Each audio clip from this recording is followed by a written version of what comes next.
So, but now the things has changed in such a way that you go to the interview, they immediately ask you data structure question, right? Um, I remember one of the interview I was doing in the financial sector. They straight went to a logical type of questions, right? Uh, that they usually ask to the developers. Like our roles are very different now. What it used to be back then. Um, so let us discuss and go through these documents and raise your hand when you tell me you have questions. How do I slide? Oh, you have to click. Oh no, there you go. All right, so we did the introduction. Again, Rajan, let me know when you are around so you can introduce yourself. All right, so why we are here today? One of the important question is that my friends and family dragged me here. Could be a reason. I don't think that anybody could drag you to online. But change of profession, we already got examples. I don't like my job. We got that too. Looking for something better or just checking out what's out there for me, right? Why not? This is the land of opportunity. America is the land of opportunity. That's why those of us who have migrated here, that is the reason, one of the primary reason, because we are looking for better options and opportunities. So, um, you see, one of the thing I developed in myself that when you're walking on the street, that people gives you flyers and leaflets and all those things. Don't ignore them. Just take one. It's fine because you don't know what opportunities may click where. You just don't know, right? I used to ignore those, but now I don't because I I've seen different opportunities out there. Hey, Ramos. Yeah, this is Rema. Hi. Hi, how are you? I'm good. How are you? Good. We just started. We were just introducing ourselves. I am Asad Usman. I'm one of the instructor, as well as Rakib. He's also one of the instructor. So, would you mind introducing yourself a little bit so that the class gets to know you? Yeah, so my name is Rema and I live in the Bronx.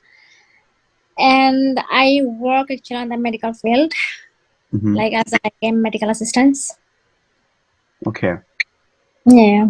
How did you hear about BitTech?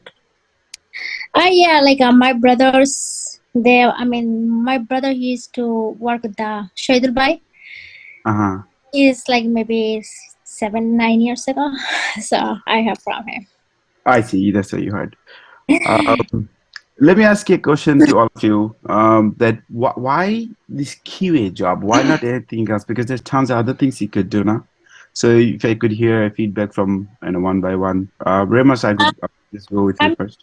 interested with this, that's why. What is that? I'm interested to do this because I see. my most family member is on this.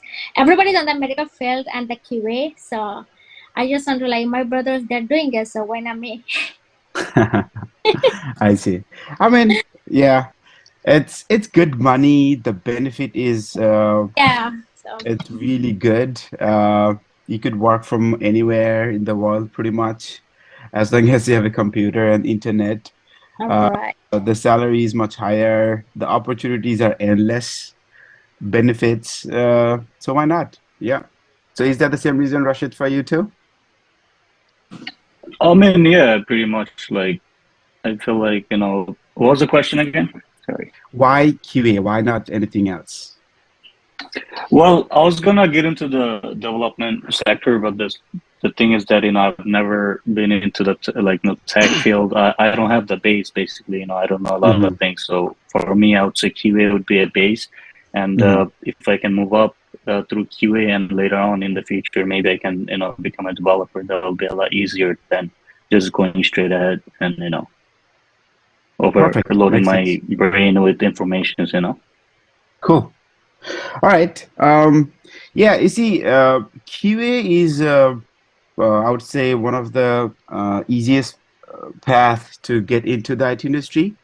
I would not say that easy, but obviously it's a bit hard, but not as hard as the developing jobs or any other, techie jobs. We do teach you pretty intermediate programmings and the tools and technology that it requires. But what I feel is that when you join the company, unless you really work in the IT field, right? You don't know how much money do they make in real life? What is their lifestyle? Do they actually hate their job or like their job? You don't know any of this, right? So what as a QA, we are like the gatekeeper of the software. What we do is that anything that gets developed, designed, and pushed to the market, to the production, it goes through us. Like anybody is designing something, building an application, gives to us that, hey QA guys, can you guys validate if everything is okay or not? If I say okay, then only something goes to production. If I say no, then nothing goes to production. We are the gatekeeper, right? So you get to work with the designers, front-end developers, back-end developers. There's a full stack, or DevOps, marketing people, POs, pretty much everybody, right? So you get to see in the first hand what's their lifestyle, right? So if you want to switch your career after you join as a QA to as a designer or a developer or whichever sector, you can judge and see it right in front of your eyes. Okay, do I want that lifestyle or not? I know I've seen two Bengali couples. They live in Jackson Heights. They are both developers and they make over $400,000 each, right? But they have no life. They work like 16 to 18 hours every single day, always on the call, because you are on that salary based, you know, 400,000 plus. It's not a joke, right? So husband, wife, they're making $800,000 yearly on a salary. Now, can you live that life or not? That is very important. So the QA is actually gives you that opportunity to see everything firsthand. Okay. All right, and we also make good money actually. I mean, I'll go through that steps. We make way more any average developers, mid-size or mid-level developers, or even senior developers. I'm my apology, my apology that I'm not turning on my video because I'm not in the state. I was not currently 100% ready. I'm on my home. Next class, you get to see me, no problem. All right, let's get on to the slide. We did the introduction. I was just talking about that why you are here today. You see, these questions we asked, there is a reason for it. Is the question that you may ask that, is the QA job is real or not?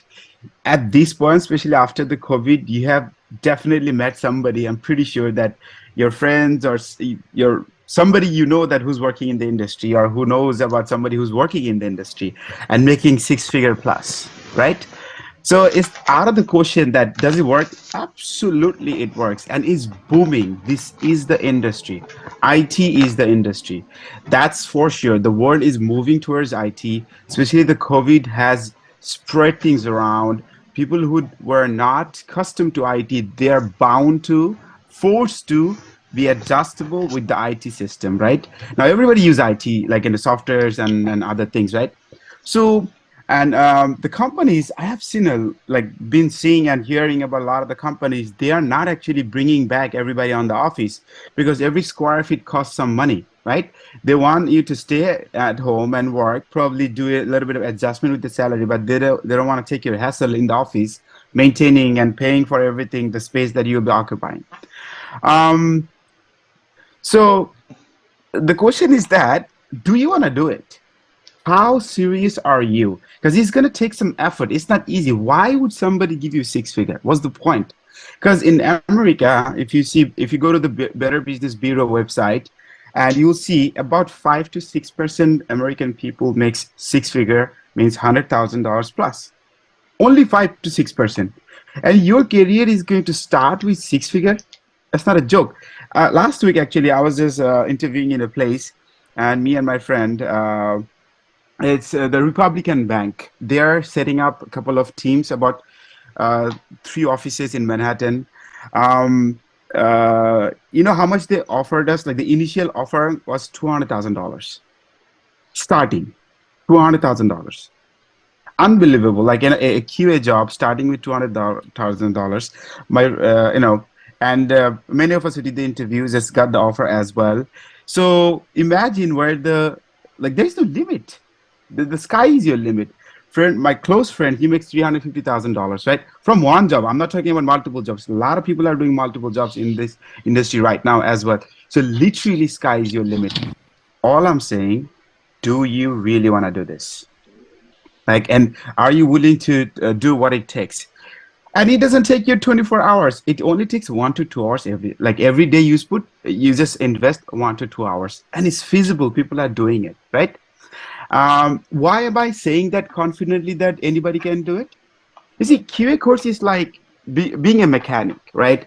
Let's say you did masters in electrical engineering, and one of my switch is not working. I'm asking you that can you just change the switch, right?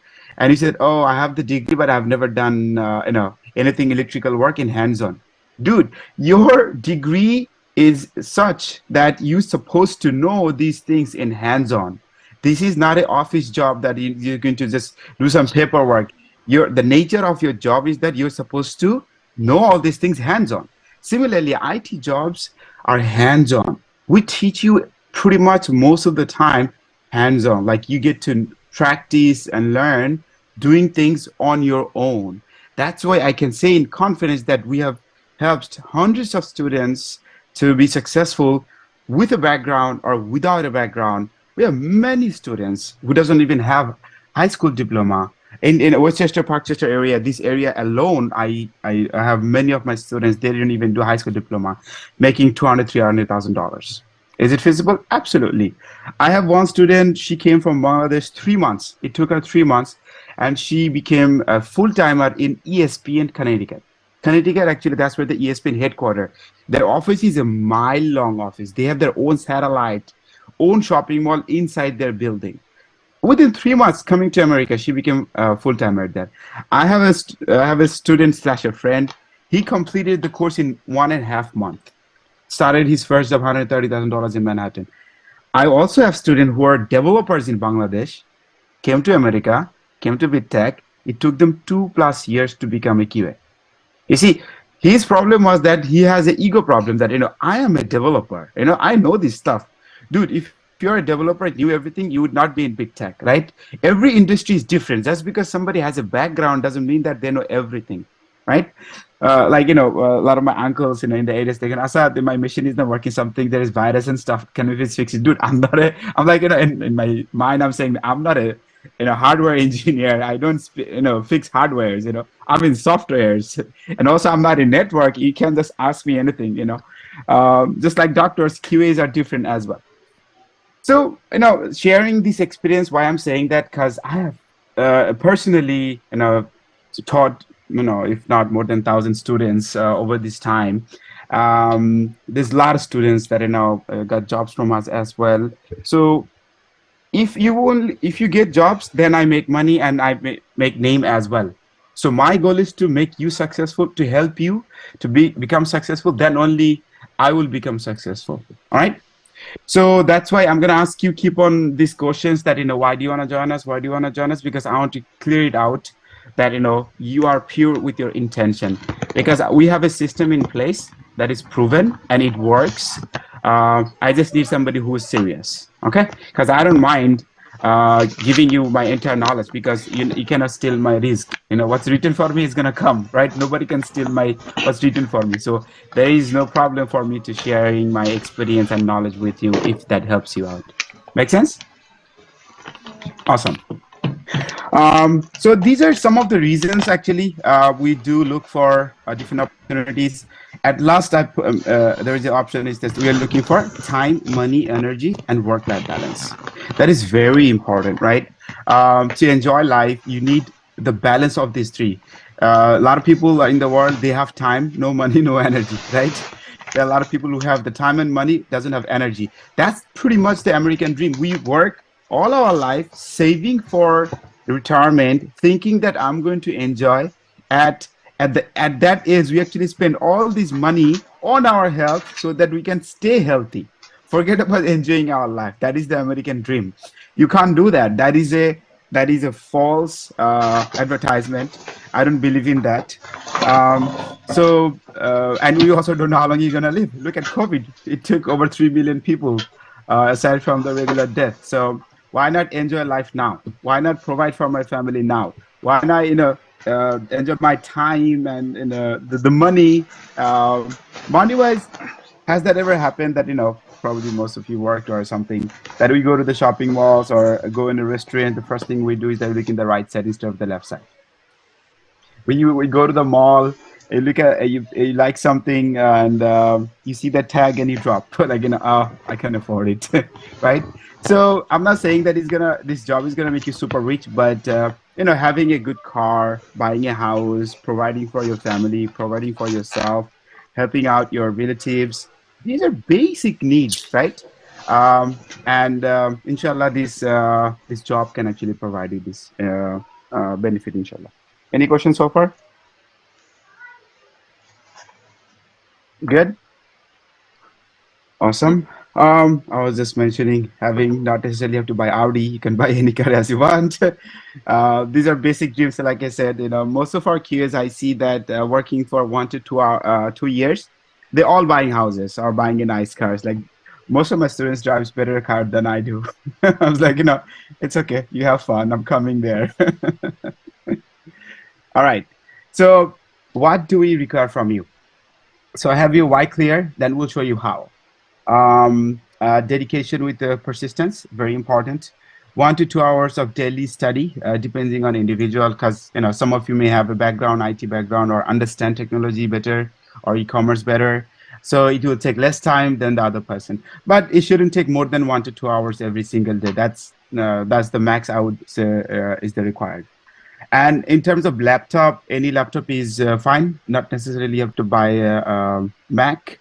But if you're going to spend $700-800 on a Windows, please talk to me. Then there's no point of buying Windows, buy a Mac. That's I would say.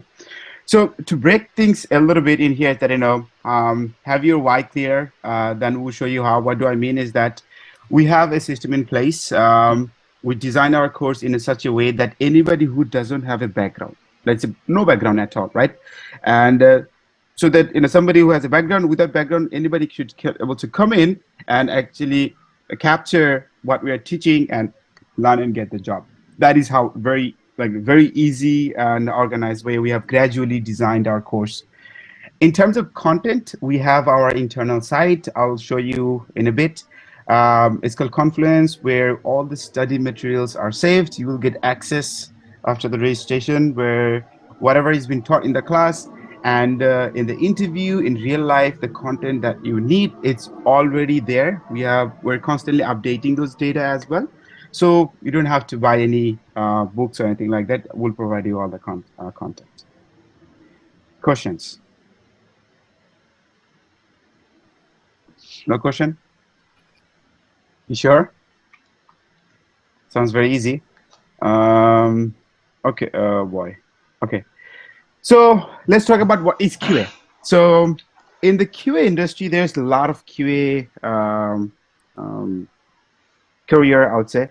So there you can become a manual QA tester, automation tester, web service tester, backend API or the database tester, load testers. There's also mobile tester as well.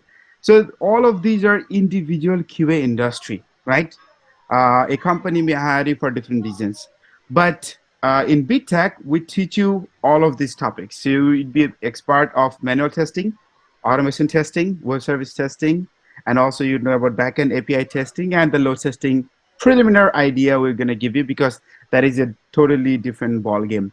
Why so many topics? The reason is that in the industry right now, there's a lot of competition. Knowing something a little bit more gives you that upper hand. So these things are going to help you to land on a job very easily. Now, what do you guys think about the QA? Like, what's your thought? What is the job of QA? What do you do? I'd go with Rashid. So I feel like in this field, I think mainly testing. So it could be, website or, different softwares, I guess. Could you break it down? Like, let's say you are in Like right? Right. And I'm asking you to validate the login feature, right? So you go to the login page, and you have to put your email and the password. Let's say I'm the developer. I'm telling you, hey, This is the first time we have designed the page. Let me just bring it up. Let's see if I can share the page. It will make more sense. Target. How do I swap the screen? No, stop sharing. 1 second. I'm just gonna share my desktop. There you go. That's easier.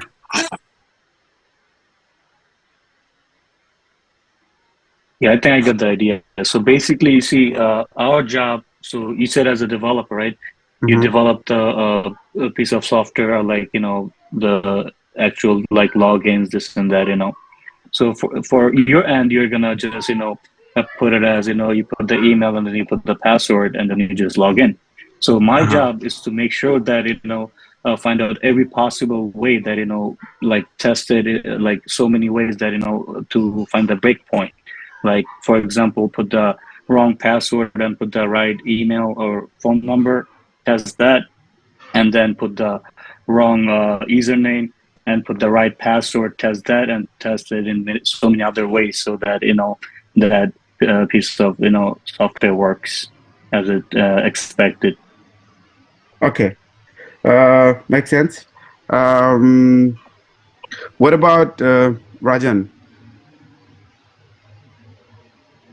Rajan, are you online? Can somebody check on Rajan? Rakib, do you wanna just send me a quick message because I've been asking for him for some time. Rima, do you wanna give any thoughts? Like, what do you think about testing? I have no idea. I'm just listening. Okay, no worries. Yeah, that's That's fine. That is totally fine. You see, I'll give you some insight is that when we are testing any of the software, right? So there are usually 3 different categories. So either you're testing the design of the page or the module or the functionality of that page or the logical aspect. These are the 3 categories testing you'll be doing. So in design includes that in how does it look on a different browsers, different devices, different operating systems, because opening Target in a Chrome in Mac versus Windows 11 or Windows Edge or Linux or iPhone or tablet or Samsung, it's going to be different. Every browser is different, right? So the color, shape, and the spacing, all of that. Let's say if I want to see like what is the font they're using in here, what color they're using in here, what kind of text, what is the size, the spacing between, all of these are part of design or the layout, right? And there are ways you can see there are certain tools we use. So that's design testing. Functionality, this is an email box, right? So can I type my email with anything at whatever.com? But you see, in the email, you can type and see. In the password, if you type anything, you do not see, right? It's not visible. It's ... right? So that is the default behavior when you enter an email. There is certain terminology that it uses. Like this is a text box. This is a password box. Let's see, if I want, I can make this visible. Let me show you. Again, don't use it yet before you learn. Let me show you. So if I go in there, where is the attribute?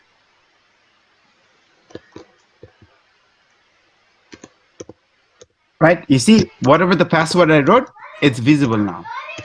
Okay, so that's the way it's supposed to function, right?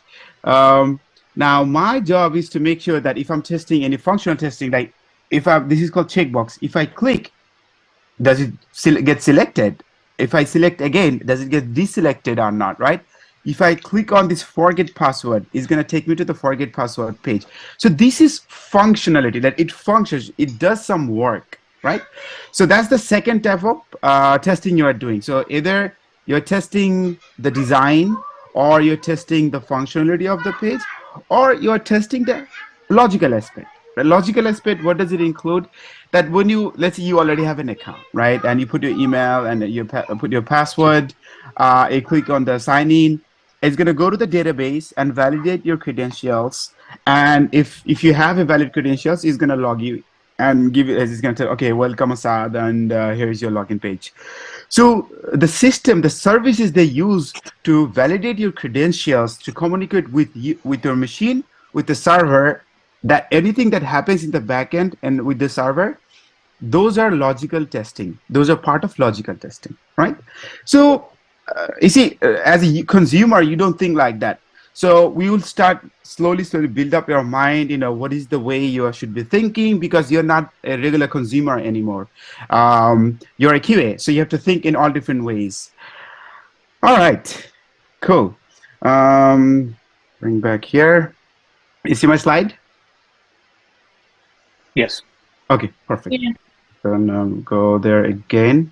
So to validate all of these different scenarios, in different times we have to perform different sort of testing. So in the beginning you will be testing manually, like you go and test manually, like what I was doing, that if I go to the target.com, I navigate to the sign in page, I type my email, type my password, click on sign in, and I see if I'm logged in or not, right? So when you test an application manually, hands-on, that is pretty much called manual testing. That's it, simple as it. So the business is going to give you certain requirements, and based on just looking at the requirements, you're just going to test the positive, negative, and edge case scenarios. Now, let's say in Target, how many different features do they have, do you think? In the entire site? Few hundred, thousands? Any idea? No. It will be thousands, right? Because imagine that if you go to the target.com and if you see like every single functionality in Target page, and there is no ending. You go from one category to another category. From that category, you have like another subcategories, like another 10 different subcategories. From those categories, you go to the category pages. In the category pages, you have like so many products, so many links. It's huge. They have probably, so a couple of years back, I was working for American Express. I worked there almost 3.5 years. So I worked in their consumer side credit cards, right? So they have about 25 pages for the consumer side. 6 QA, we automated that consumer side alone, and we wrote 1,800 test cases. That's a lot, right? And that was only 60 to 70% of the consumer side. 1,800 test cases, scenarios that we have automated. Now, every time developer touches the code, right? You as a QA, you need to make sure that the entire site is okay, right? So let's say you let's say you have an Airbnb, okay? And just to give you the concept, you're renting out your Airbnb. Let's say in Parkchester, you have some apartments and whatnot. And, somebody, rented for a night, they came in and somebody said, you know what, I just need a place to just for tonight. I'm barely going to use your bed or anything like that. I'm just going to spend only a few hours because in the morning I have a flight and blah, blah, blah. Pretty much what they're saying is that I'm just going to just stay there for 1 or 2 hours, not even sleep or use anything. I'm just going to leave there. Okay. Now, can you be assured that your apartment is ready to be rented for the next person? You can't, because you don't know what they did. How, like, if they did a mess up, probably they just went and did do nothing. They didn't even sit in your bed. They're probably just laying on the floor or something, or used your toilet and left. That's it. That's all they needed to do. But unless you go in and check, you cannot say that my apartment is ready to be rented out. Right. Isn't that fact? Right? Similarly, anybody touches your code, your software, right? Your code, without testing, like without verifying everything, you cannot say that my website is okay. Logical, makes sense, right? Similarly, so now developers are coding every single day. Right? They're all day long coding, pushing out the new update, they're doing whatever they're building. Now, whenever they push, how do you know the developers are not breaking existing features? So how can you be assured? You got to test every single thing in a website from A to Z, isn't it? That's the only way you can be assured that, okay, nothing is broken. Yeah. Now, you have thousands manually. Is it feasible to say that you can test your entire site every single day manually? No. It's not possible. It's impossible, literally impossible. Or you have to hire hundreds of QA, probably spend millions of dollars on QA. Nobody would do that, right? And you So have to do one by one. exactly. And the need of automation was created or invented because of that reason. Okay. So, because, back in the days, the website used to be 1 or 2 pages. People barely would put any data. Now you have hundreds of pages under just one site, right? So what automation test is about, one of the tools that we are going to teach you is called Selenium. Selenium is owned by Google. It's a free and open source tool. You don't have to pay a single penny, and it's trusted.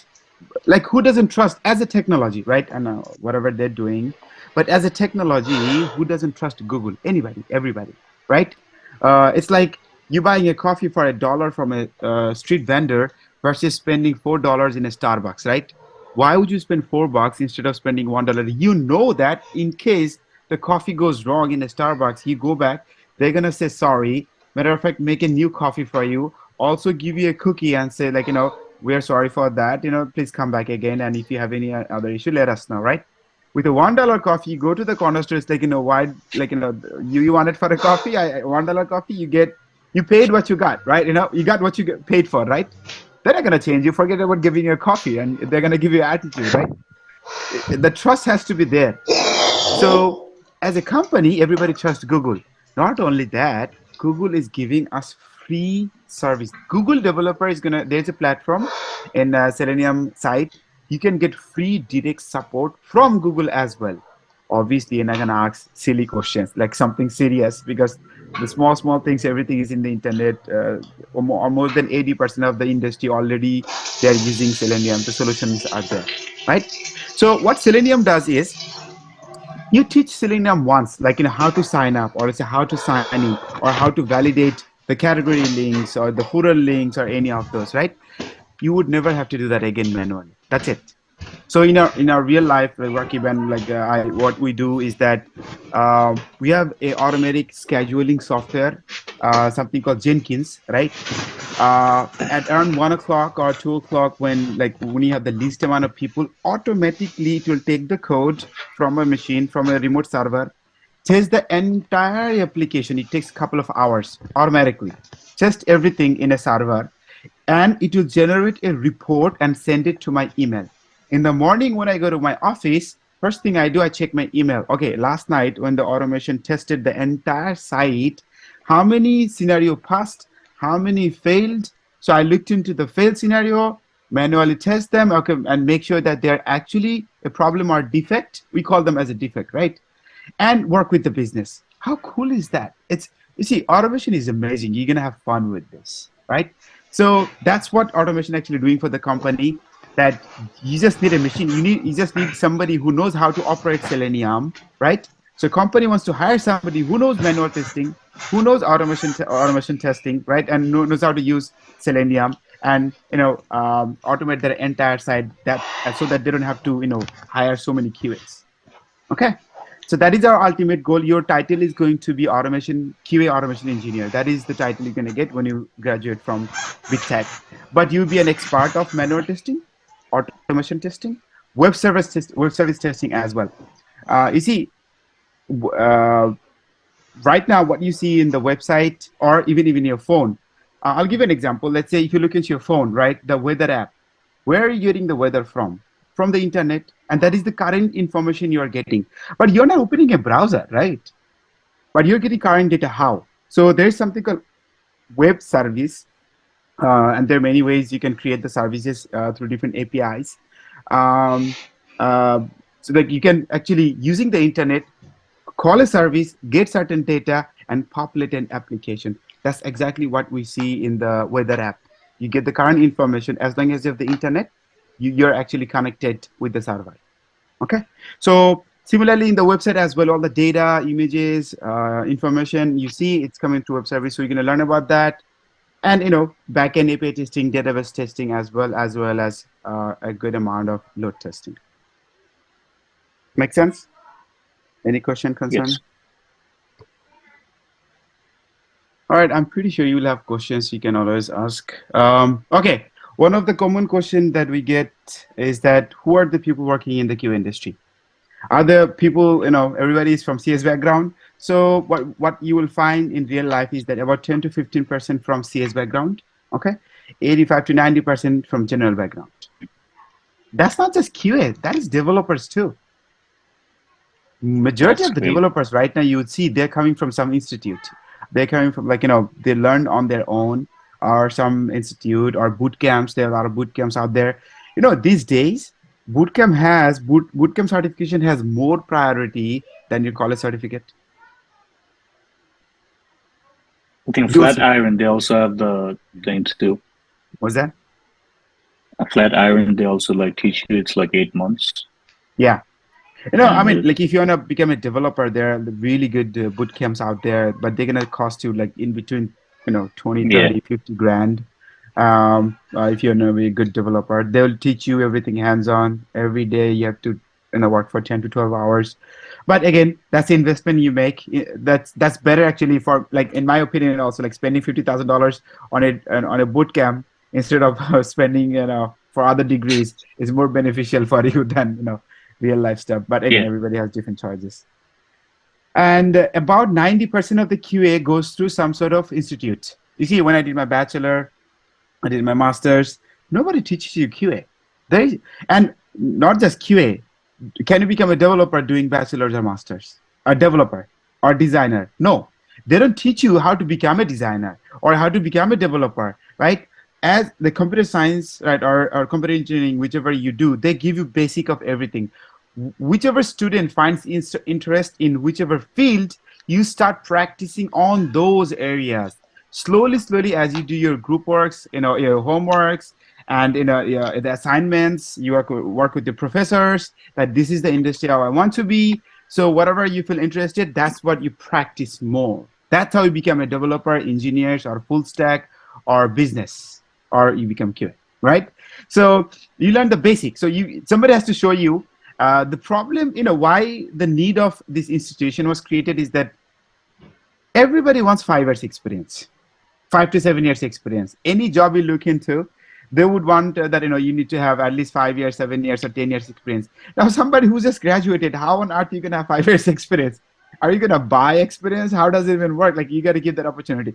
That's why you go through this industry, a school like us, that where we teach you hands-on. If you do what we're asking you to do, in 6 months or in 4 months, actually, our hands-on is 6 months, but online course is 4 months. So you would be able to speak and know what if somebody worked for 5 years, you would know the same thing. You'd be able to do the thing that they're doing working for 5 years. Same thing you would know because you're learning from us because we're in the industry for so long. Any question before you move on? I see chat. Let's see. Did somebody ask a question? Yeah, I had a question. Yeah. So, is there a major difference between a software engineer and a QA engineer? Yeah, far different. So, I mean, there are similarities too. Now, you see, I was talking about the automation using Selenium. Now, Selenium is a tool. To operate Selenium, you need to know a programming language. Let me quickly show you as I am talking. You see, I haven't used Zoom for a while. What do you see now? Do you see my screen? Yes. Like Target? Target. Okay, perfect. So if I go to this site, selenium.org. Oh, sorry, selenium.dev. This is the official site of Selenium, okay? Now, the Selenium has different tools. And if I go to the download page, you see, these are the languages that Selenium supports. So C#, Ruby, Java, Python, JavaScript, right? You can use any of this language to operate Selenium. You see, Selenium is like a car. right? So yeah, the car knows how to drive, but you need a driver to drive that car, like how to go forward, how to go backwards, how to turn right and left, how to turn on the AC or the wiper, and all of those things, right? So you have different buttons and switches to do different actions, right? So when you bought the car, they gave you the manual. Similarly, Selenium, it doesn't require any creativity because there's nothing you're going to create in Selenium, right? So, but you need to, in order to operate Selenium, like, hey, Selenium, open up a browser. Hey, Selenium, click here. Hey, Selenium, type here, do this, do that, all these things, right? To give that instruction, you need to know a programming language. So that's why we teach Java. So using Java, you'd be able to give the instruction. Now, we teach you pretty intermediate level of Java. The reason is that, knowing a little bit more Java gives you more confidence, yeah, and chances of your salary is going to be higher as well, right? Knowing less, you may get into the job, but your salary is not going to be as much, and also it's not going to be that much stable. So the difference, if I talk about our technology, the technology that we use, all of the technology that we use, developer uses. But the purpose they use and we use is slightly different. They do extensive level of coding, networking, database structure, and all of that stuff. But our purpose is to automate a site. That's why we do things in a limited version. That is the difference between us and the developers. Make sense? All right. So a software engineer becomes a developer, basically. Yeah, software engineers, yes. So whoever actually coding to develop a Right. website, they are called Right. as a software engineer or software developer. We are called as a QA engineer because we are coding to assure the quality of a site. That's what we call as a quality assurance engineer. They are called as a software engineer, but we're both engineer because we both code and use the same technology as they use. The moment Right. you get the title engineer, your salary is automatically 6-figure plus. So people call us QA analyst, QA tester, QA engineer, or different titles. But the moment you are going with the QA engineer title, your salary is automatically higher than 6-figure for sure. So you're gonna have the QA engineer title after you finish, or? Yes. Oh, All right. Cool. Any other question before I move on? No. All right. Arjun is Cool. asking in the chat, what is load test? How come I didn't see the chat? Where is it? Let me see.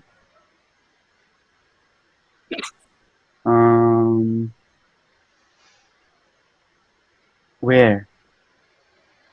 In the I just see that Raju is having issue with mic. Oh, he personally messaged me. What is load test? That was the question he was asking. Okay. Cool. I didn't see the question. That's why I was like, okay, no problem. I'll explain. So the load testing is okay. Let me show you the site again. So let's say this is Selenium site, right? Now, when a website is built, okay, before I give you the website example, I'll give you another example.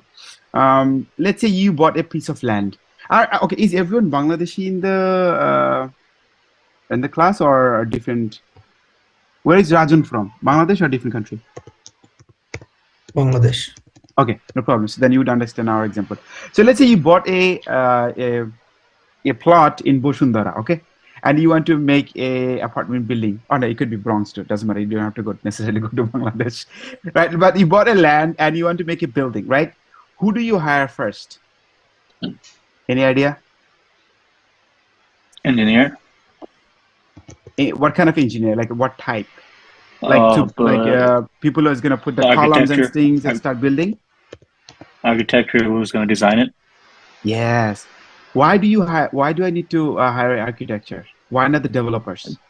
To build the skeleton of the building, like how you're gonna have the rooms, and then how you're gonna have the floors, this and that, and how much space you're gonna build it on. They're gonna calculate, and they're gonna also do the load testing too. How much it can take. Based on that, they're gonna come up with a plan to build the catalog for the building. Exactly. That's the reason. So based on your requirements, right? So what type of building you're going to create, how many people are going to be in each floor, what is the amount of weight you're going to take? Are you going to make it as a earthquake resistant? what is the rectal scale you're going to use, right? And you see all the high-rise buildings, they have a huge weight ball on the top of the either at the top or at the bottom of the building to balance the the weight of the building. So if there's an earthquake or a huge wind, so there. So similarly, when you're creating a website, you have to have a prerequisite, like how many people you're planning to serve, right? Is it like usually it starts with 1,000 to 5,000 or to 10,000? That these are like the basic, because the reason actually I know my first job actually was in a software firm. I worked for a company where we would create a website from scratch, starting from the creating the skeleton, setting up the server, like all of this networking and everything, database, all of these things we used to do from scratch. So I have seen things in first hand, how to do all these things. So creating a website also similarly. So you ask these questions to the business, like, okay, what is the traffic that you're expecting? Okay, how heavy your site is going to be? Are you going to generate, like, out of all the features, which of the features do you expect to be most used? Like which button or which links or which images do you think people are going to visit or click the most, right? Which features? So based on these requirements, then the architect engineer for the website, they're going to create the framework, right? And set up the foundation and create the website and blah, blah, blah. Okay. So there is two things: load testing, stress testing. Load testing is that, let's say in the Black Friday, have you seen a lot of website goes down that we are temporarily down, please come back later? Why? Let's say Yes. your website has a 10,000 capacity that you can serve 10,000 people at the same time. Now 100,000 people comes in. What's going to happen? You're going to collapse, right? So page wise or in the entire site, how many people can you serve? That is pretty much load testing. There's something called stress testing. Let's say I have this download button, right? In the Selenium site. These are called elements, right? In QA industry, every single thing you see in a website, we call it either button elements, link element. So generic name is element. So if you click on this download element, how many people actually can click on that and the button can take that much of load, and that stress that is going to go through, how much stress can it actually take, right? So load testing and stress testing are mainly done on to see that how many people and how much stress that the website can take. To do this kind of test, there are like something tool called Blazemeter, Load Runner. There are other tools are out there. They use different sort of technology, different languages. It's a totally different ball game, but we'll give you a preliminary idea because that is a different QA industry.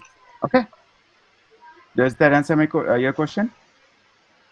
I see few more question. Bangladesh in yes. Okay, cool. All right, let's move on then. Okay, so I'm going to show you in real life that just because I am telling you doesn't mean that you have to believe me. Let me show you in real life that how many jobs are out there. So there, some of them prominent site is, let's say DICE, right? If I go to the home,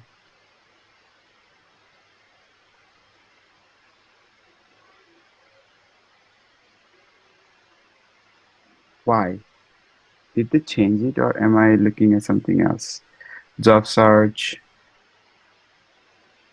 All right, let's see if I say QA tester, right? In New York, USA. All right. So how many, what is the result do you see? 5,626. That's nothing. Last week I saw they had 29,000, right? So if you go to, there's another monster.com, right? So command 0. Okay, there you go. I don't know why it's so small. So if I say, this is another site, so QA tester, QA engineer, doesn't matter, whatever you call it, game tester, no. QA tester. Location, let's say New York. Search.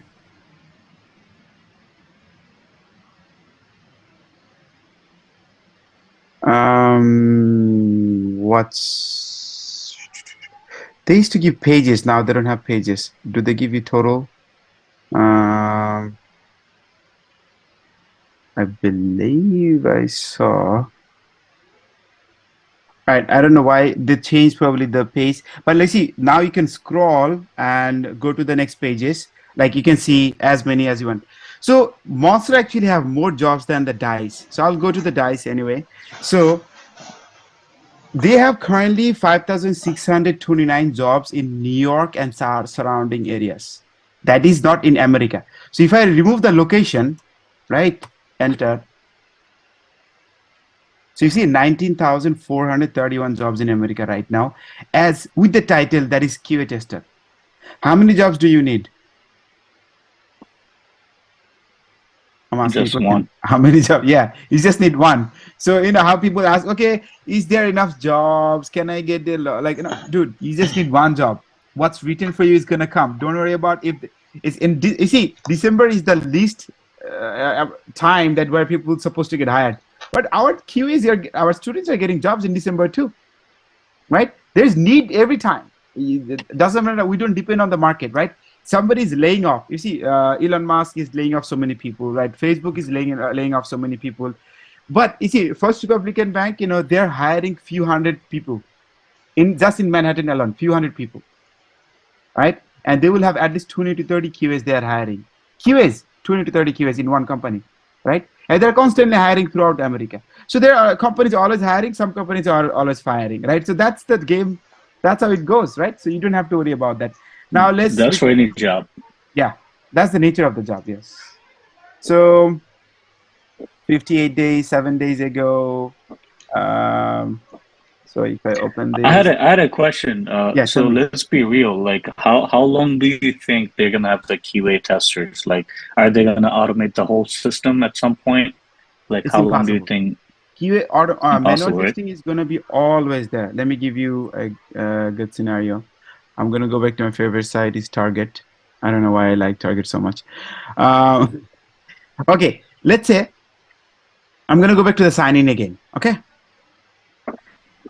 So the purpose of doing automation is you see, I was giving you a scenario earlier that, you know, why, like, you cannot test your entire site manually, right? So that's why you started doing automation. Okay. Now, anytime you're building an application for the first time or you're doing any modification, right? So you're only can test that. Let's say this is for the first time, or you did the modification. Can you automate this? Right after developer actually Probably, created this, can you automate this feature? I think you can. No, you cannot. Reason I'm telling you is Cannot. that you only automate those scenarios that are tested by the testers, approved by the business, and released in the production. Your ultimate goal is to doing automation is that to find any problem whenever developer makes any changes, since you cannot test manually and find the problems, you're automatically testing and retesting the same thing every single day again and again to find any mistake. If you already know that application has a bug or it has a problem, are you going to automate knowing that it's going to No. fail? There's no point. That is not the purpose. Your purpose is that I know this is working today, sign-in is working today, I don't know if it's going to work tomorrow. That's why I'm just automatically testing it using Selenium, because I don't have time. So Selenium will test, and if it breaks, it's going to tell me, Asad, this is broken. So initially, whenever the software is made, you cannot automate. You must do manual testing, because when you're doing positive testing, negative testing, edge case scenario testing, these can only be done through human brain, not through automation. So what do you think? Our QA testing job is going to be there? Yeah, of course it's gonna stay. Absolutely. But what So may whenever change? you Yeah, go ahead. right, sorry, whenever you test something, right, and let's say there's a problem with the coding or whatever, will it show you like exactly where the problem is, or you have to find it? It will tell you exactly which scenario is failing, right? Oh, So okay. if a logic is failing, if a functionality is failing, if a scenario is not matching, so whatever condition you put, Selenium would say, okay, this is the condition you're expecting, this is what is failing. So then it will create a, it will create a report automatically, take screenshots, give more details for you to go and debug and see actually if this is a problem or not. Oh, So there's certain tools, additional tools we use. You'll get to see them. All right, let's look into this job. So you see this, somebody's looking for a QA tester in California. So the job salary is what the expectation is $80,000 to $90,000 because it's California, taxes low and everything. And if you see the requirement, I want to see something. 6 to 8 years. They just say it. Come on, they don't have QA in the industry. These things are all like if you're looking for something in the industry, you would look for the best, right? Not necessarily you're gonna get the best. $60 to $70 per hour, not dollars. Okay, that is $60 to $70 per hour. So they Per have hour. contract C2C and all this other informations as well. And 5 years, they barely have any information. So what I was trying to find out is that they usually ask that either you should have a bachelor degree or equivalent 5 years experience. You see, Q automations and 5 years job description, right? So 5 years, they're pretty much asking for 5 years experience. So this is what we play in, right? Because if you can talk like a five years experience, if you can do the things that a 5 years experience person knows, the information and the tools and the technology and the process, and the question they're gonna ask, if you can answer like the person who worked for 5 years, why shouldn't they believe you? Right? So you can look when you at your home in your leisure time, look into these jobs. You will see there are tons of jobs, right? That let me look at the New York areas. Search. All right, QA analyst, pyramid robot. So many companies are hiring. 3 days ago, this is manual tester. Okay, let's see. You go for this is remote or New York. This There is a you good mentioned one. salary depends on okay. Salaries depends on experience. Okay, Wow. and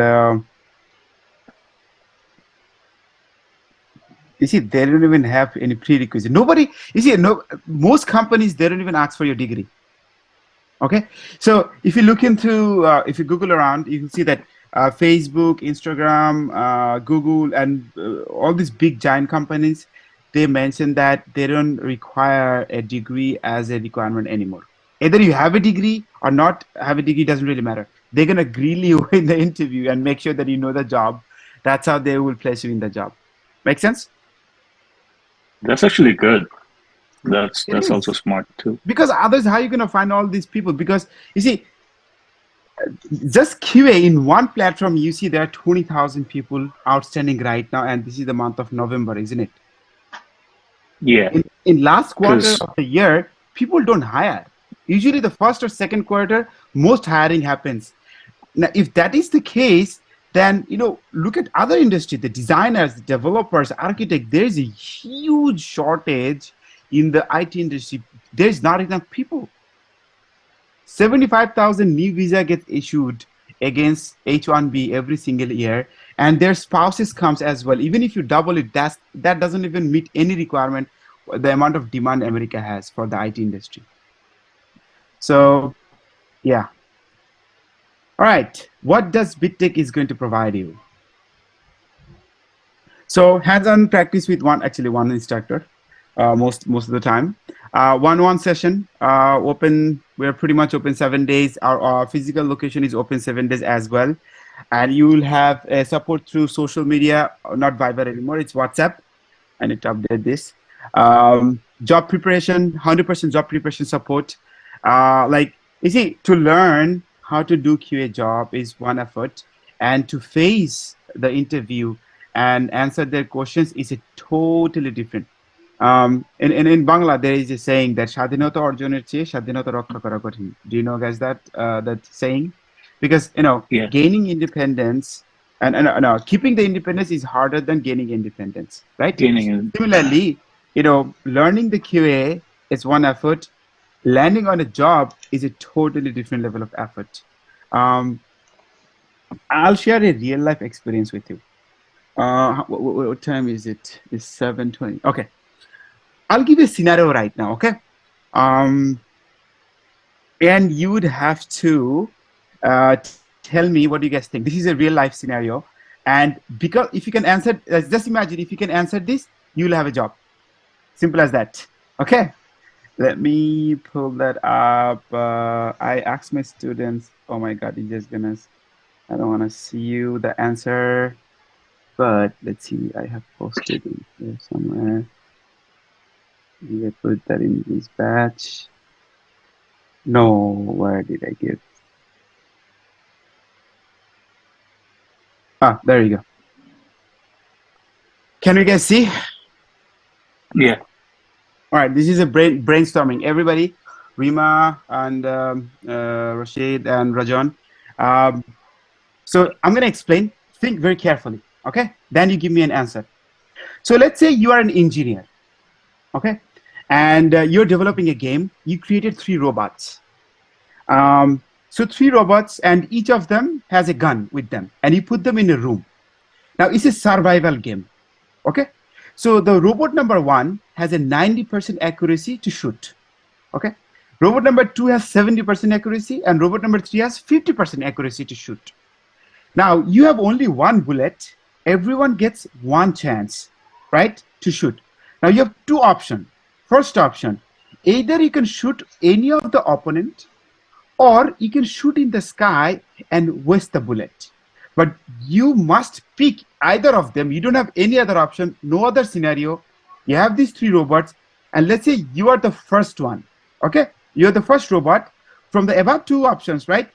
Which option will you choose that will give you the higher chance of survival? Remember, it's a survival game, okay? You must choose the option that will give you the most probability to survive. You need to survive. Like, what can you do that will give you the highest chance of survival, right? And you got to pick either of these options. Somebody gave me some answer.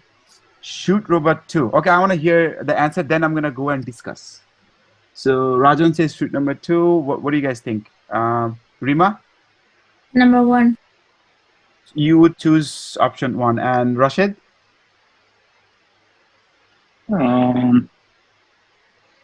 Oh, definitely, yeah. I would say down with the higher percentage, 90%. Number 1. No, you are 90%. You are the one actually who's with the 90%. Oh, so I'm the person who's gonna shoot. Because you have 3 robots, everybody get a chance. But let's say you are the first one, you're starting, right? So Right, you have 90% accuracy. Hmm? You see, I said here, let's say you are robot number 1, right? Now above 2, which option are you going to pick? I think you're cutting out. Me? Yeah. I said that, you see, you are the robot number 1 and you have the 90% accuracy to shoot. Now, out of these 2 options, which one you're going to choose, and tell me why do you think either option number 1 or 2 will give you the higher chance of survival? How? So Rajan, I know you are texting. I can't. Okay, Rima, why did you pick number 1? I just guess. I mean, try to think, because you see, this is a real-time scenario I'm giving you, right? They asked this question in the interview, and because of this question, like if an interviewer is getting a job or not, it will depend based on this question. Can you dodge the question? No, you gotta give answer. So because after me, he has the most accuracy. Okay, very good. That's a good guess. But do you guys agree with Rajan too that you'd shoot the number 3 robot, since robot 3 has 50% accuracy? Number 2 actually. So 70% would be out and 50% accuracy of robot 3. Yeah. Any other option? Rakib, what would you choose? Not that I want to put it. I know there's a lot of scenarios like that. I would choose 1. You choose 1. Okay. Rashid, do you want to break it down? Like, what's your option? Yeah, I mean, if I understand the question properly, so basically there are three robots with one gun and the one bullet each in a room. And you have two options basically. Either you shoot one of the opponent and or you just waste it, shoot it in the sky. Mm-hmm. So I would say most likely once you do that, then you definitely you have to choose with the the robot that has most amount of accuracy, because 90%, this is a lot. So most likely he's gonna be the one who's gonna hit it.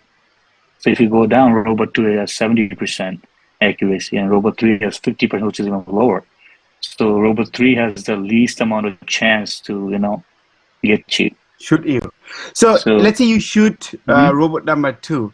Now, what is the chance of your survival now? If you take out 70%, then you still have robot number 1. And But you number are the 3, robot number which 1, is right? Oh yeah, if I'm robot number 1, yeah, then if I take out 70, then you have 50%. So you have the It's least not, amount. if not 50%. Mhm. It's higher than So 50%. number 2, Yeah, it's not 50%. Rajan, it's not 50% also. It's more than 50%. You see, you guys missing out one thing. Let me give you. See, there's a couple of things here, right? You see, these are the things. See, you have to that's what they do. They screw with your brain and see like how you think. So your chances is how much? Your accuracy rate is how much? 90%. So how do you know that you're able to you're 100? You cannot be 100% sure that when you shoot, you would actually take down robot number 2. Can you? No. Because you have accuracy of 90%. You're not 100% accuracy. That means if you shoot robot number 2, the robot number 2 may die or be alive too, because you don't have 100% accuracy. That's one Still you have scenario. the 10% gap. Exactly. And Rakib, you said Even robot number 1. 0.01% makes a difference. Exactly. Rakib, you said you would select option number 1. Why is that? Same reason basically, but now I see there is. You see, don't think that I was like I did very good. I also picked robot number 2, but that was the wrong answer. You see, robot number 2 is the wrong answer, and I also picked the same way. I was thinking pretty much the same way. Like I was rushing, and didn't. I should have thought, just put down the scenario, wrote it down, or draw, or think about it, ask a lot of questions, then think about it. Because you see, your ultimate goal is that you're looking for the highest chance of survival rate, right? Survival. What option will give you the highest chance of survival? Look, why option number 1 is the best option is that if you shoot because you're the robot number 1, if you shoot number 2, chances are you're gonna shoot him or you may not kill him, right? Because you have 90% chance, right? Imagine, okay, let's just say that robot number 2 is dead. But if you're saying that you have 50% chances, that is wrong. Why is it wrong? You have more than 50% chances. The reason is that how do you know that robot number 3 is going to shoot you? Because robot 3 also has 2 options. Because you don't have a bullet, do you? You don't have a bullet because you only had 1 bullet. Robot number 3 is not taking you as a opponent because you don't have a bullet. Robot number 2 is dead. Oh, now I get it. You see, robot number 2 is dead. So your chances of survival more than 50%. It's not 50%. Yeah, Thinking that robot 2 is down, but still that is not the best option. Shooting number robot 2 is not the best option. Shooting in the sky as your robot 1, you shoot in the sky. That is the best option. Why? Let me explain it. So when you shoot in the sky, are you threat to any of the other 2 robots? No. Because you wasted your bullet. You don't have any bullets. So neither robot 2, neither robot 3 are going to shoot you. If they're going to shoot, they're going to shoot each other. Each other, yeah. What is your chance of survival now? 100%. Exactly. So your chance of survival. This is tricky. You see, you have to think.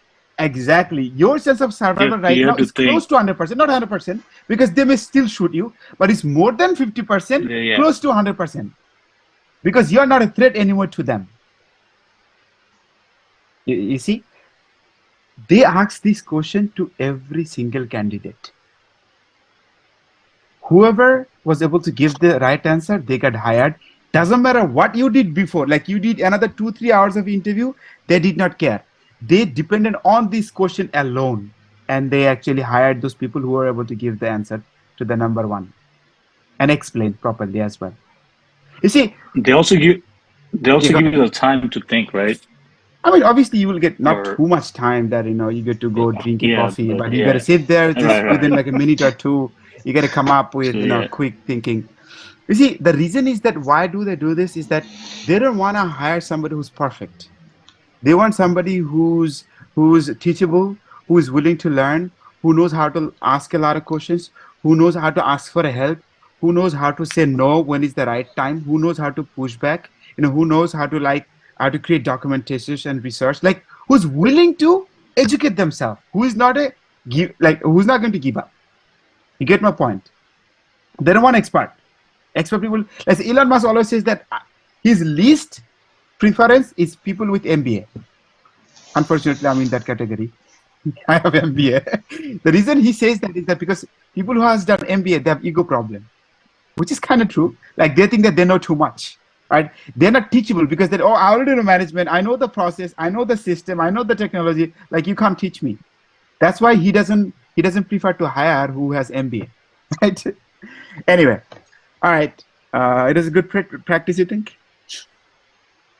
Yeah, I've been asking this. Definitely a good mind refreshment. It just gives you a lot to think about. Yeah, exactly. So next time you go to an interview, whenever, always ask the right question, think differently, and see what you can achieve out of that. All right, I know we are running out of time. Okay, let me show you another thing that I was talking about, our internal site. So the BTC conference.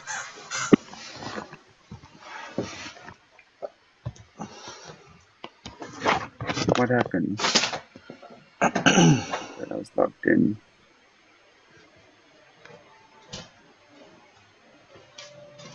All right, so this is our internal site. Again, like I said, you're gonna get your user ID, your password after register. These are different pages we created. So for different information, let's say automation related, backend structure, interview question, interview update, Java, manual testing, mobile testing, tools, web service, there are different things.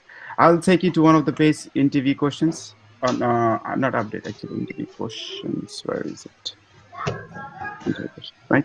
So from the interview time, right? So let's say behavior question. Let's say I'll show you this page. We don't want you to memorize this. Let's say, okay. So these are the type of questions. So whenever they are asking you a question, there are three type of answer. Either is a right answer, wrong answer, or expected answer. Okay. Let's do a practice. Rashid, in the interview, they may ask you this question is that, okay, tell me 3 positive and 3 negative about you. Behavioral perspective I'm talking about. You tell me about 3 positive and 3 negative about you. So 3 positive would be I have a good demeanor and I'm willing to learn. Another one is I'm always respectful towards others. Okay, tell me 3 negatives. And 3 negative would be, well, looking at the past, I at times I did give up, and another thing is sometimes I do get lazy. That's number 2, and number 3 would be similar to that. Yeah. You cannot dodge. You have to give me 3 options. Another one would be negative. Roger, you can type as well. I would want to see, like, okay, just give me 3 negative. Rima as well. Rajan, you can type in the text that give me 3 negative about you. But the last said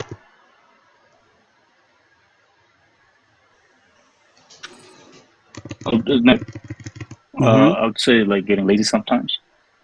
Okay. Rajan, Rima, do you want to mention something about you? This is a real-time question, okay?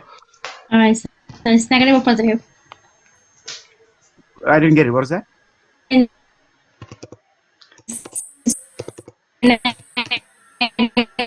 negative and positive both, right? Yeah.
All right, that's fine. Okay. So I'm on phone. That's one of them. okay. No, like whole day I was working like since 8:30 to 5 o'clock. So I'm literally out. That's good. That's good. That's not negative. That's positive. That's positive. Okay. So you see, Rashid, you too, like the things you mentioned is gonna cost you a job. You cannot say those things in the interview, right? But Right. they're gonna ask you these questions. You must answer this, right? So you have to say the negative in a positive way. So that's why I said whenever you're giving an answer to a question, there is a right answer, wrong answer, expected answer. Within the IT industry, in the corporate world, they have a certain expectation. You see, what you do personally, they don't care. You do this and that, you like cricket, basketball, movie, you're friendly, this and they don't care, right? That's none of their business. What they're concerned is your behavior. Do you come to office on time? Like, are you a time management person, right? Do you take work seriously? Are you a person that other people can work with you, right? Do you take documentation? Do you come to the meeting prepare on time, right? Do you learn something new? Like, how do you keep up yourself, your knowledge, right? How much interest do you show for the company to the project, right? Like, these are the things, culturally, how you develop your thoughts. Like, are you going to make comments? Because when you go to the IT industry, right, you work in a project, you will have people from all walks of life.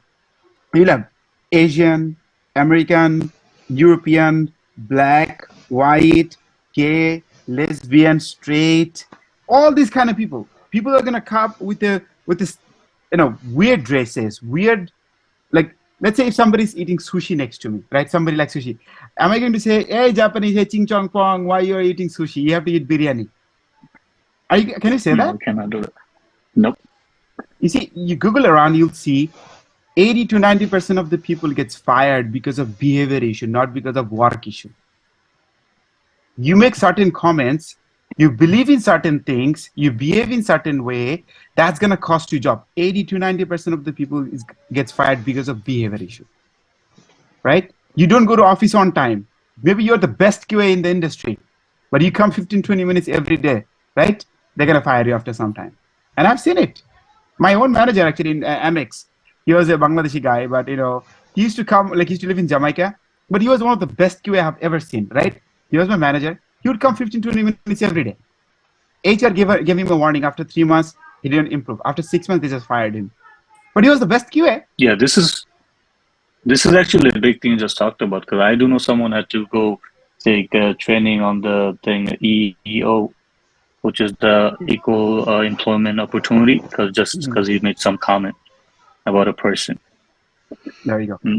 Every job, they look at it in a big way. Yeah, it's very important. Like, if your interview is 3 hours, let's say 2 hours, they're gonna spend on behavior aspect. Barely they're gonna spend any time on technical aspect. They don't really care, because if you're teachable, they're gonna teach you. right? They're going to give you the opportunity and the resources. But if you're arrogant and that bad apple, because nobody want to put that bad apple in their basket, right?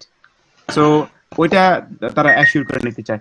So আমাদের ওগুলো জিনিস চিন্তা করে we have created these questions, behavior questions, like what do they expect, right?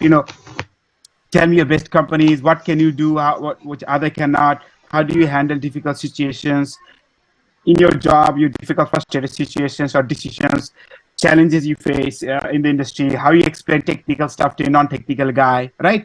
Because there will be business involved in the QAing as well. They would want to, okay, Asad, I want to see what you're testing. Are you going to say, okay, driver.find element, void, data shaded, this tool, that tool? They're not going to understand any of that, right? Not necessarily that they don't understand technology, but they don't know how to do coding and the QAing, right? So we have all these contents, like from Java, from behavior, from Selenium, for any tools. What question they're going to ask you, we have everything ready for you.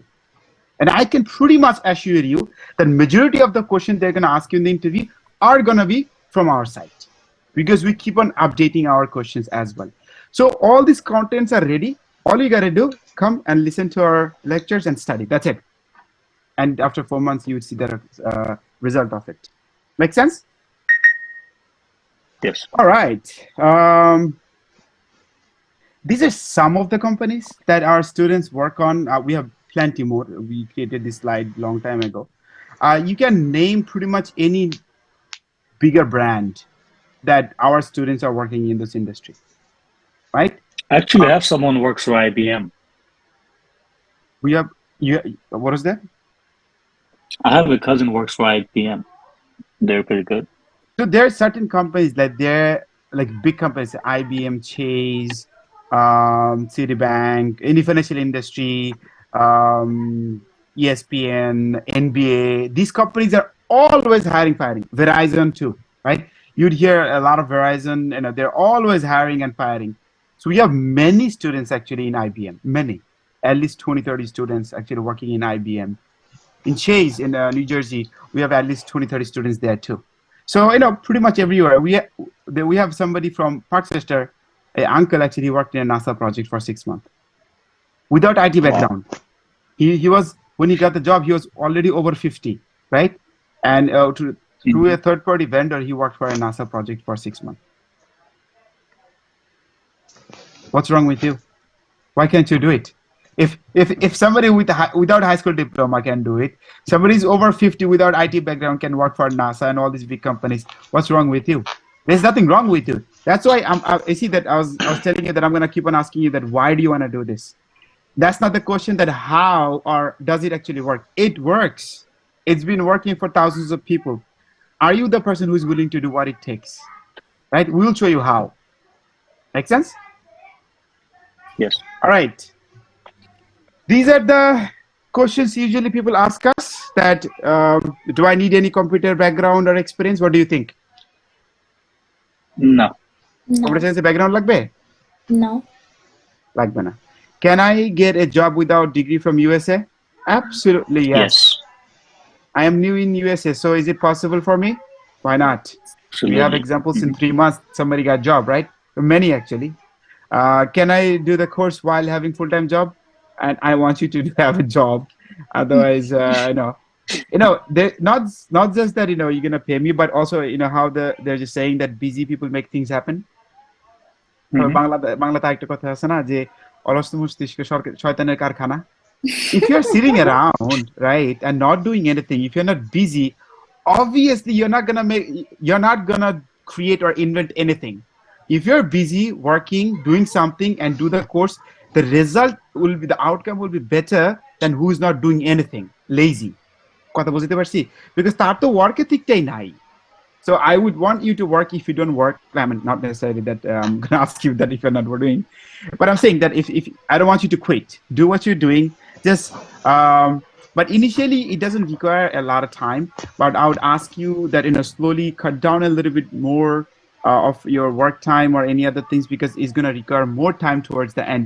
And towards the end is gonna require a lot of time, at least a couple of hours every day. If you want to finish it on time and land on a job, inshallah. Make sense? Yeah. All right. Yes. The next thing is that can I do the course? Yes. Will I get help for job placement? 100%. Because Our course is designed in such a way that, if you don't make money, I don't make money. If you make money, then only I make money, right? Is there any support? Yeah, 100%. So I'm going to guide you through for the job support and the placement 100%, because I don't want you to make any silly mistake with the recruiters or while you're doing the interviews, because you're not going to remember everything. So we'll be with you. No, I'm not going to give you an interview. You will face your own interview, but I'm going to be either me or Shoaibul or somebody or Rakib, somebody's going to be with you to guide you through the interview, so that if you're getting stuck with something, that you get a little push so that you can do better in the interview, right? I don't speak American English. Who does? None of us. Because you go to Texas, you're not going to understand what the accent, right? Accent, it doesn't matter. Otherwise, you see, any company you go, you'll see Indian people, isn't it? Yeah, Especially people from South. I had professors that were Indian, They're Indian, right? So especially people from South, not necessarily I'm being racist or anything like that, but that is the geographical effect. They're usually short, big, darker screen, and they have a very strong accent. You see, Yeah. my accent, I got it from them. So I've been working with this Indian for so long. So this T, D, R, like they don't let it go, right? They would hold it tight.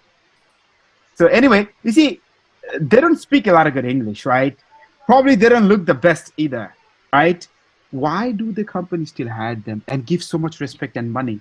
Because they are hiring you because of the work you are going to deliver, not because how you look, not because how you speak, not because which culture you are from. As long as you have a legal documentation and you can do the job, they don't care, because they are not making friends with you. They have their friends. They're hiring you to do the job, right? So you don't need to know American English. As long as you can communicate, you're more than good. How long it will take for me to finish the course? 4 months, as I said. And Rakib, you can share the course outline. And you can drop and just share the file. You have the course outline? Rakib? I have one I made. We'll talk about then. Okay, no problem. We can share the documents from with them. So that's pretty much it. So the class will be taken mostly by Rakib. I'll be here as well. It's going to be both of us. I want to make sure that you're getting the best what you deserve from the class. Any questions, concern? No. I believe the class is 2-hour session. Isn't that what we decided, Rakib? Yeah. Yes. 2 So hours how is more many days than per week? 2 days, right? 2 days. Yes. So like Mondays and Thursdays. Monday? Thursday or Wednesday? Because Mondays and Shilpa Thursday, I is think. at Monday and Wednesday. We started Monday and Thursday, and if it's possible, we can move it to Wednesday. Is that fine, Rashid? Yeah, it works for me. I just have to. What about so- Rima? Like Monday and Wednesday, because Thursday I have another class I'm not gonna be able to join. Yeah, Wednesday is good. Wednesday is fine for me. No problem. It's seven, right? It start from 7, right? Or 6? 6, I believe. 6. 6, 7 around there. 6 to 8, I think is a good time. All right. Yeah, It's good. Are you guys good? Okay. What about Rajan? yeah. Is Rajan okay?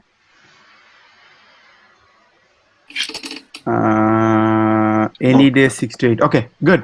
All right. So that is fine. So we already have a WhatsApp group, right? Yeah. I believe everybody in the WhatsApp group. So the group is for you guys. So today is mainly the orientation. I wanted to give you the insight and pretty much answer any of the questions you might have. That is the primary goal, so that you can decide if this is something for you or not, right? And what BTech can provide you in any way. One thing I can promise you guys is that I'm not going to promise that I will land you in a job. That is not written in my hand. That is decided by Allah subhanahu wa ta'ala. What's written in your risk. But I'm going to give me and anybody from BTech, we will give you 100% support that any sort of help you need. So we have the online session, as well as we have 2 locations, one in the Bronx, in Zeriga, and also one in Jackson Heights. We have 2 physical locations. We have throughout the week, we have classes contact with us. You get stuck with anything you need. Post pictures, videos that I need help with this and this and this in WhatsApp. Either me or Shahidul or Rakib, anybody. We are monitoring the group all the time. Especially, I'm always monitoring in the group, so we'll give you answers. Just don't be serious. Don't wait for the next class. That okay, Asad bhai, I was stuck with this thing. That's why I couldn't do my homework. No, don't come up with excuses, right? Because it's not gonna get you anywhere. You know how many excuses are how many types? Millions. I give a lot of philosophical talks. So if you're going to be my student, you will hear this a lot. How many different types of excuses? Two types: valid excuse, invalid excuses. Let's say you went to hospital. That is a valid excuse, right? And you had certain headache or something, or you had a party, you lied, and or whatever. You felt probably under the weather, right? Whatever. That is invalid excuse. But both of them are what? Excuses. Is the excuse going to get you anywhere? Nope. So you decide. You're gonna give. I mean, like I said, you being in the hospital is a valid excuse, but the world does not care. It's Mufti Menk once in a speech he was saying that when in the social media is such that we post everything in social media, right? So he was saying that 50% of the people doesn't care what happens to you. Other 50% people doesn't want that to happen to you. So who you are posting, right? So he was mentioning that 50% of the people you're posting to doesn't want that for you. They're probably giving you bad dua, right? Other 50% people doesn't even care what happens. Either you do good or you do bad. They don't care, right? Then why post and do all these things? Again, that's his things.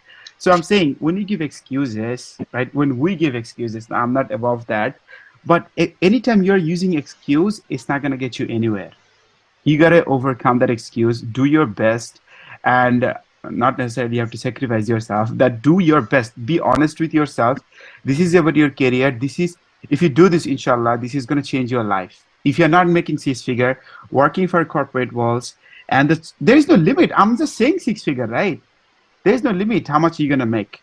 And you get respect. Imagine what kind of people you're going to work with. People with higher education, good environment, right? And they're going to respect you. Nobody's going to micromanage you. They'll give you time.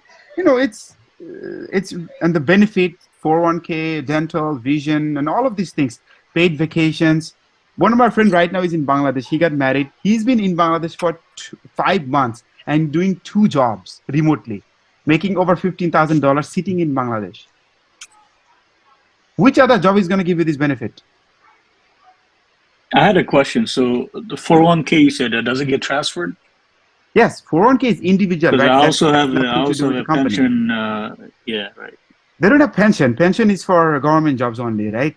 So you get the Social Security benefit by default, right? That doesn't matter where you work. But 401k, if your company provides, based on it depends. Like if they're gonna match 401k or not, that is the benefit they're gonna provide. Every company is different.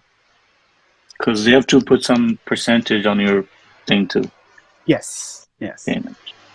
All right. I think we are towards the end of our lesson.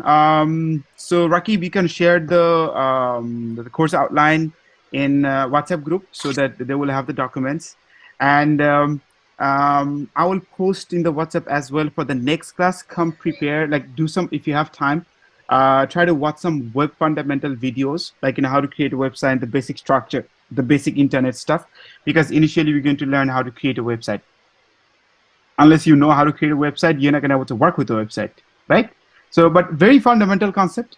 So watch some videos like that and what is QA testing is about and whatnot. All these things are, meantime, Rakib is going to share information in there. Any question, concern? So when are we going to have the access to the website, the BitTech? After the registration. Okay. So you can talk with Rakib, he will when have to we're handle going to do the registrations? You can do it anytime you want. If you decide, usually we give first 2 sessions free, right? Oh. So that you have enough information. Like today is the 1 session, and the next class you have the option to do 2 classes and decide. Or if you're convinced and confident that you're going to do the course, you can do contact with Rakib and do the registration. Yeah, I registered already. Okay, right. Perfect. Yeah. You can. I think we have Zelle and other accounts as well, so you can do the payment that way, right? And Rakib can give you the We credential paid as well. already. Huh? We made that point payment already. Oh, you did? Both Yeah, of you? I did Yeah. last month. Share Okay. the installment. I mean, I'm just saying in general. So And now it's I Yeah. didn't know. Okay. Cool. Congratulations. Then welcome to the team. All right.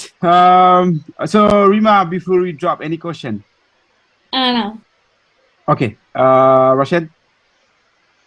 No, everything is good, inshallah, hopefully Can we get get this the done in a link timely to manner. watch that video?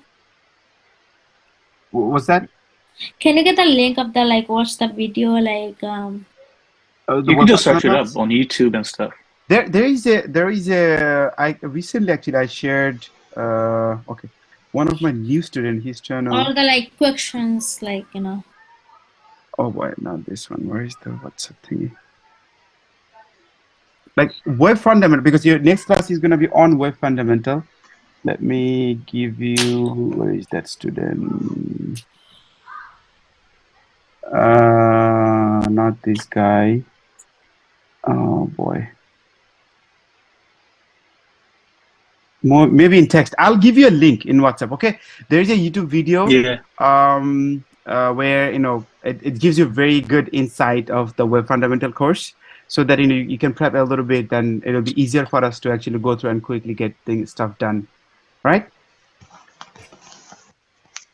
All right. If there is no question, then I think you're good to go today. And welcome to the team. And don't hesitate, if you have any question, ask the question in WhatsApp. Okay. So we'll see All you right, on got Wednesday. Wednesday, right? See you on Wednesday. Wednesday, 6 p.m. Rocky Bells, if you could fix it up on the thing to schedule. Sorry, what was that? And the schedule on the thing you sent us for the thing login. Because it's gonna be on Wednesday instead of Tuesday. Or probably I mean, Google Thursday. Invite. When you send the invite in using Zoom, Yeah, you probably Zoom, update yeah. the date. All right. Yeah. All right, Okay. thank you. All right, perfect. All right, Thank you, thank you. guys. All right. Have a good day. Assalam alaikum. You too. Bye. Waalaikumsalam.